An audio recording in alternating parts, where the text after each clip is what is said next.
U23 인도네시아와 말레이시아 진짜 모습 드러냈다. 대규모 귀화의 쓴맛.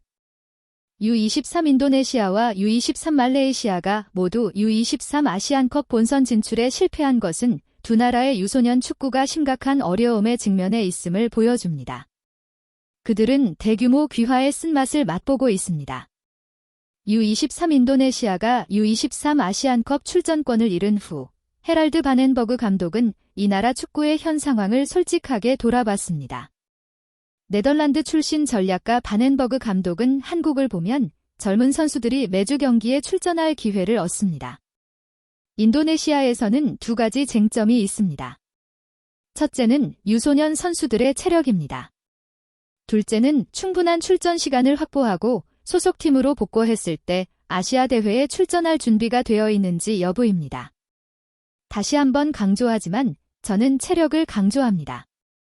선수들은 60분만 뛰면 지쳐버릴 것입니다. 라고 말했습니다. 2020년 신태용 감독이 인도네시아 국가대표팀을 막 부임했을 때 귀화 선수들의 물결이 아직 팀에 밀려오지 않았을 때로 돌아가 보겠습니다. 당시 신태용 감독의 첫 발언 중 하나는 현지 선수들의 체력적 약점을 지적하는 것이었습니다. 그는 또한 인도네시아 선수들의 체력이 60분밖에 되지 않는다고 지적했습니다. 즉, 현지 선수들의 문제만 놓고 보면 인도네시아는 발전하지 못했고 오히려 퇴보하고 있다는 뜻입니다.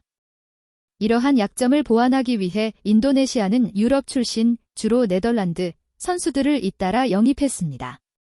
이는 인도네시아 축구가 아시아를 장악하는 데 일조했습니다. 하지만 이는 겉모습일 뿐이었습니다. 핵심은 거의 텅 비어 있었습니다. 인도네시아 유소년 축구에 투자했음에도 불구하고 특히 젊은 선수들이 출전할 기회가 많지 않았던 상황에서 기대만큼 발전하지 못했습니다.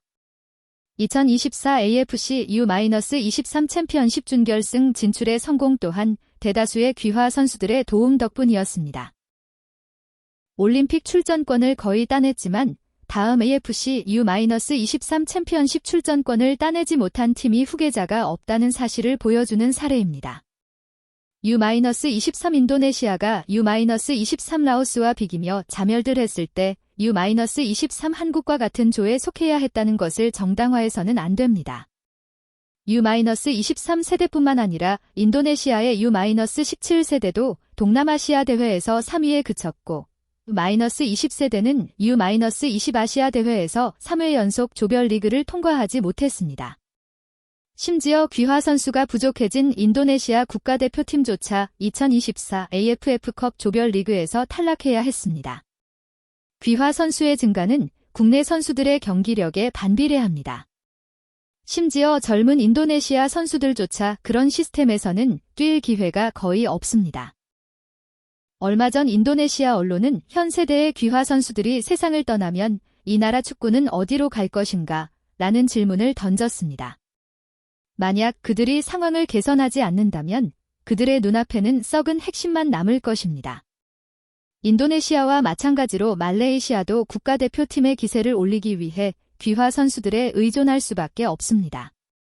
귀화라는 마법의 지팡이는 즉시 효과를 발휘하여 말레이시아가 베트남, 싱가포르, 팔레스타인을 상대로 3연승을 거두는 데 일조했습니다. 하지만 이와는 대조적으로 -23 말레이시아는 U-23 아시안컵 예선에서 3위에 그치며 씁쓸한 결과를 맛보았습니다. 실제로 말레이시아 유소년 축구는 젊은 말레이시아 팀들이 동남아시아는 물론 아시아에서도 두각을 나타내지 못하면서 오랫동안 정체되어 왔습니다. 최근 말레이시아 축구연맹은 각 구단이 15명의 외국인 선수를 등록할 수 있도록 허용하고 그중 7명이 현역 선수로 활동할 수 있도록 허용함으로써 국내 선수들의 기회를 완전히 제거한다는 결정을 내렸습니다. 이는 말레이시아가 풍부한 외국인 선수를 확보하는 데 도움이 될 수 있지만 반대로 젊은 선수들의 기회를 거의 없애는 결과를 초래할 수 있습니다. 장기적으로 말레이시아는 귀화 선수에 의존해야 할 것입니다. 이는 매우 위험한 일이지만 말레이시아 축구계는 오랫동안 성공을 거두지 못했기 때문에 이러한 대가를 기꺼이 감수하는 것으로 보입니다. 인도네시아와 말레이시아라는 두 축구 문화권이 당장의 성공을 위한 핵심 요소를 무시하는 것을 용인하는 것은 현재로서는 반드시 잘못된 것은 아니지만 이러한 접근 방식은 미래에 붕괴될 위험에 직면할 수 있습니다. 시인 감자토프가 말했듯이 과거를 권총으로 쏘면 미래는 대포로